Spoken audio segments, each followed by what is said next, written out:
everyone, welcome back to GameFind, and my name is Dave, and today we're going to continue to talk about the Red Dragon Inn series.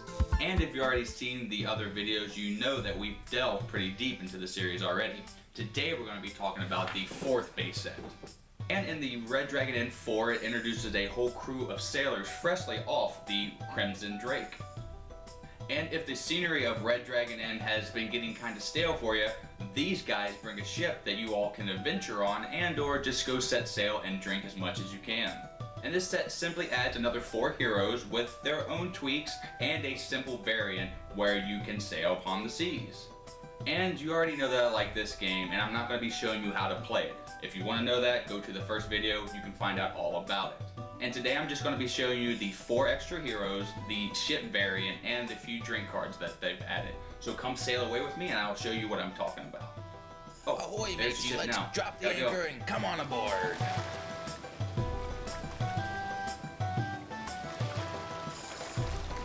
Okay, let's start with what comes in the box. As always, you have your 4 heroes, Tara, Brienne, Remy, and Whitehawk the Captain. Of course, the other deck that you have here is the Drink Deck, but the new thing that comes to the game is the Sea Event Deck. And the art on it is pretty cool, and they're really large cards. So those are the cards that come in the box. The cardboard components are, of course, the gold and the 4 player mats. But the new thing that comes in this one is Remy marks. Oh, and I almost forgot the last cardboard component, the progress chips. These are for the actual Sea Event Deck. So that's everything that comes in the box. Now let's start by showing you the Sea Event Deck and how that works. So the Sea Event Deck, and like I said before, this is a variant.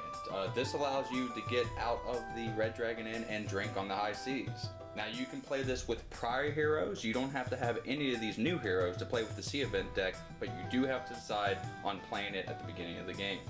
I just want to say, when you play with the Sea Event Deck, you set up the game just as normal as any other Red Dragon Inn, you just add this. So let's say that you're going to be playing with the Sea Event Deck. You start by shuffling the deck and then putting 2 progress chips on the very top. At the end of everybody's turn, you take 1 progress token off. So if Remy wins, he would take 1 off, and then the captain, if she went next after her turn, she would take the second 1 off. And once that is done, you flip and reveal the top card. And they're broke down this way. They have a title, they have a number here which indicates how many progress tokens that you're going to put on the next card, and then they have the actual effect. When you flip these, you have to resolve the effect, and there are some things that you might be able to do regarding that. This one here just says each player loses 1 fortitude. Each player with 7 or more cards in his hand discard down to 6. Each player may discard 2 cards to lose 1 alcohol content. So that is the rough seas, and we'll resolve that. Everyone has to resolve that, and then we'll put 4 progress tokens on the next card, and then we'll continue to do that. Now that is how it's broke down. This adds just a little bit more to the game, and it makes things lively instead of just sitting in the inn hoping for monsters to attack. Let's go over a few of the cards, but not all of them. So I'm going to go ahead and go through a few just so you can see what the flavor of this deck is. There are also cards here like Calm Seas that have no effect, and they would have 2 progress markers put on the very top. So Ghost Pirates. This is where you can play some of your cards out your hand to negate some of the effects. Each player pays 2 gold to the end. Players may reduce or ignore this payment as though it came from an action card. So you can play cards that reduce the amount of gold that you lose and or alcohol fortitude if it's associated with that, but this keeps this deck balanced because it can get pretty hairy sometimes. And one of the last ones I'm going to show you here is Giant Squid. Same thing, you lose 2 fortitude each player, but you can reduce or ignore the effects with the action card. I'm just going to flip through some of these here. Pirates, there's a Siren, Merchant Ship, the Kraken of course is in here, and Breaching Whales, and it continues to do that, and there's some with a lot of text over that I'm going to let you find out yourself when you actually get the game, but there are a ton of Calm Seas in here. So that is the Sea Event Deck. Now let's get to the Drink Deck and show you what cards they've added and or changed. So they have the same old, the chasers, the wine, ales, and all that. They have their own deck. Again, they craft these decks specifically to work with just 30 cards. So they've only changed a few cards, and I'll go over those now. Of course, how can you have pirates without rum? Gain 1 alcohol content. Then you have a bottle of rum, 3 alcohol content, and I think this is the first grog with a chaser. So it's that simple. They didn't add much to the drink deck, but you don't really need to. You have so much to choose from already. Now let's go over to your favorite part, the heroes. So Brienne, basically the destroyer. She has a flavor text here. The good, she's strong enough to carry a cannon. The bad, she's strong enough to carry a cannon. And that pretty much sums it up. Brienne is a really strong character. Each set has their big, bulky tank kind of character, and she is pretty good at gambling as well, and or getting money to keep her in the game via that. Though she doesn't have that many ignore drink cards, though there are some. So I would say Brienne is good at hitting and keeping her money. And of course, her deck comes with all the usual stuff, gambling, winch cards. I'm not going to go over that. Again, if you want to know about that, go to the first video. Let's start with her actual character cards.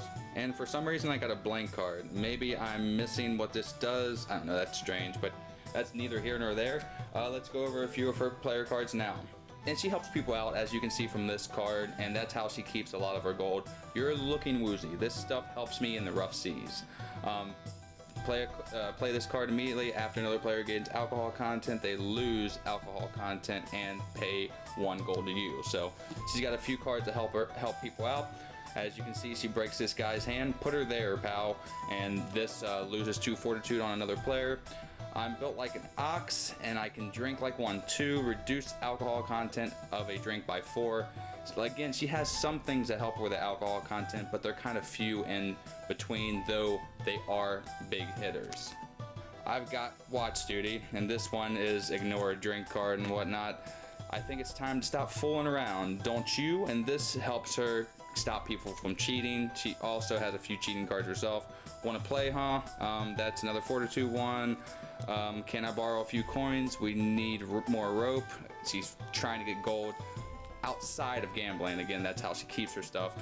And she just continues to go on like that. And at first I thought she was a guy because she's so big and broody. I like this card too. Stop hitting yourself. It has a little halfling there. Play this card when another player would make you lose fortitude. They lose it instead. So she's redirecting it. And got some that lose alcohol.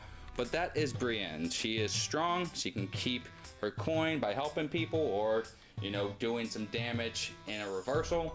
So now let's get on to the next hero, Tara, the Navigator. So Tara the Navigator, I really like this model, kind of a storm look, and I think her attire is really appropriate and nicely done. Her flavor text is, the good, she can tell you your future. The bad, it's never a good idea to know too much about that. This one has the worst, she's going to tell you anyway. Now that doesn't give you much insight into her deck, but I would say Tara is really good at getting people drunk, at keeping her gold and gambling, and she has some good cards to hit fortitude as well. But her soft underbelly is getting drunk herself. So let me go over her cards now. And this one here, again, she gets people drunk often, and this is the second time that I've seen this card, type of card appear. Signs point to you getting drunker soon. And this one allows you to get 2 more drinks on your buy drink phase for free. The Bard is the only other one that I've seen that has this type of card. She has 2 of those. So again, she isn't much of a drinker, but she will get you drunk. This time, let's use my deck. She has a lot of cheating cards. I'm blind, how could I cheat? Another cheating card. And this one is really interesting. I've not seen something like this happen. I'm feeling very lucky. How about another round? Once someone has won the round, you play this card, and you and the winner of that gambling pod, because everything stays in the middle, play another round of gambling, and you have control.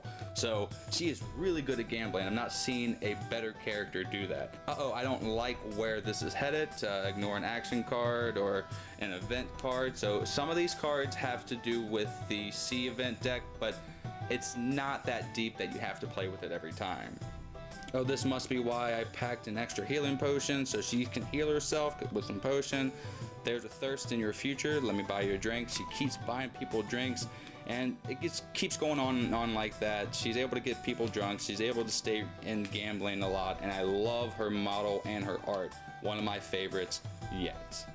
So that was Tara. Now let's go over Remy, the first mate.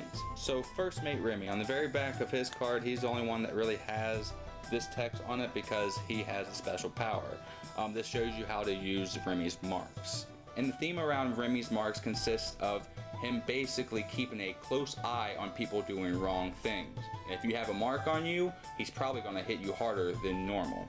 In Remy's playstyle, I would say he is the all-around character in this base set. He is very nimble and quick, so when you try to hit him, it's probably not going to go through, and he's going to rapier you back instead.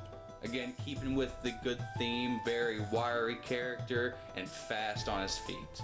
But with the marks, every time a card says that you add a mark to a character, you put one mark on them. You take as many markers as there are players because you cannot have more than one mark on each player. And once you play a card that has to associate with a mark on a player, normally that mark goes away and you have to remark them. Now let's go over some of his cards. And this is basically him moving. Play this card immediately after another player makes you lose fortitude. They lose 2 fortitude. If the player is marked, they lose 3 fortitude instead. So again, as you can see, he would do more damage if the player is marked. And he's an all-around character, so he has a little bit of everything. You'll rue the day, scallywag. Play this card when an action or sometimes or anytimes card makes you lose fortitude, reduce the fortitude by 2, or the player who played that card becomes marked because he's being watched and he's being bad. Allow me to show proper technique. Pick another player, they lose 3 fortitude. If they are unmarked, they draw 2 cards from the character deck and place them in their hand. So if they're doing good stuff, he might reward you. And again, the theme comes through. I've got my eye on you, and this basically just marks a character. You aren't playing fair, you rogue, and this basically stops somebody from playing a cheating card and they become marked. And that continues to go on. The thing that I like about this force set is that they add a lot of the other characters in the cards. And let me get to one. Yeah, there's the dwarf and the gnome, and he's like headbutting them together. Infighting, not on my watch. Play this card immediately after a player causes another player to lose fortitude, and it could be yourself. The players who cause the fortitude loss become marked. So he has an I don't think so card. I didn't go over those, but that is Remy the First Mate. And his mechanism is neat, though, I mean, he's just another all-around character. Now let's go to the captain, save the best for last. So Captain Whitehawk, she is a fantastic model. They really stepped it up on the art in this base set, and I am appreciating that, though the art in the other previous base sets is really good too, though these are some of my favorite models. So Captain Whitehawk's flavor text is: the good Captain Whitehawk is a brilliant judge of character and quick to action in any scenario. The bad, be careful, things can get violent if anyone insults her ship or her crew. And that doesn't give you any insight on how her deck plays, but let me tell you how it works. First, these don't come in these set. I just want to let you know, I haven't mentioned that in a while. These come in Red Dragon in 5 set. I just like using these because they're good reference. So Captain Whitehawk again is another all-around player kind of, though her main focus is hitting people and not drinking that much and keeping her alcohol content low. And though she does have some gambling cards and cards to keep cheaters in check, that's where her soft underbelly is, and I think that's where she can get in trouble, is money-wise. So let's go over some of her cards now. Excuse me, I have more important matters to attend to. Ignore a drink card or an event card. Again, that's another deck that has to associate with the C event deck. I don't drink until my crew drinks. Give a drink you're about to drink to another player instead of you, and that's how she keeps herself sober. I think the deck hands will appreciate this. Ignore another drink card. So she's all about hitting people and ignoring drinks. I won't stand idly by while you insult the Drake. Again, don't insult her boat. This is one of her higher hit cards. Lose 3 fortitude. And then she has more fortitude here, like challenge accepted, lose 2 fortitude on another player. 2 life, love, and loot. Each player, including you, takes a card from the drink deck and drinks it. She loves giving drinks to people. And this is one of her other gambling kind of cards. Ante up or walk the plank. It makes people put more money into the bank. It kind of works like an IRAs. I didn't get to be a captain by falling for cheap tricks. This is where she keeps people in check when they're trying to cheat. And like I said, she ignored drinks and she hits people. So that was Red Dragon in a nutshell. Let's go and give this game a grade and tell you what I think and see if this one rises to the top or if it's one of my leaser favorite sets. So that was Red Dragon N4, and like I said, let's give this game a letter grade and or a percentage. I settled on an 82%, which is a low B for Red Dragon N4. And that in the power rankings makes this my third favorite set in all of the sets that I've reviewed so far. Number 1 being Red Dragon N2 at 86%, number 2 being Red Dragon N3 at 85%, and this one at 82%, and number 1 bringing in the last one at 81%. But don't read too much into that, because I love all these games, and I just love Red Dragon in its entirety. And with them adding the new boat variant, that gives a little more teeth to the game and breathes new life into the scenery, because you're not just drinking in the same old inn, you're on the sea having adventures. So it gives it a little more flavor when it comes to theme. And I like it. Now, I don't play with it too often, though it's something new, and that's what they're trying to do when they expand this world with every base set. They want to add a little something, not too much that it makes it convoluted, which I think they're on the path of success when it comes to that. And the reason why this isn't my favorite is because it has some characters that I'm not crazy about, though they are relevant characters and a valid strategy. 2 of them I play more often than I've played the other 2 that I aren't too crazy about, though again, all the heroes in this set are good ones, just not my favorites. So if you're into that, I say go pick this one up. This isn't a good starter, but it's a great addition to add to your Red Dragon Inn collection. So I'm not going to belabor this any longer. Let's wrap this review up. If you're watching this video, I'm pretty sure you already like Red Dragon Inn, and now you can decide over 4 sets on which heroes you like the most. So thank you so much everyone again for joining me on the review of Red Dragon N4 here. I hope I didn't miss anything, and I hope this gave you enough flavor so you can see if these heroes are right for you to add to your Red Dragon Inn experience. And remember, we're not fully done. Come back and join me for the next installment for Red Dragon N5. Trust me guys, you're not going to want to miss this bad boy. And I've been Dave from GameVine. Until the next time that I see you everyone, have a great rest of your day and a great time with all that you play. You heard it here on the GameVine. I gotta catch my boat now. Let's pull up the anchor and get out of here, mateys. Let's sail the seas.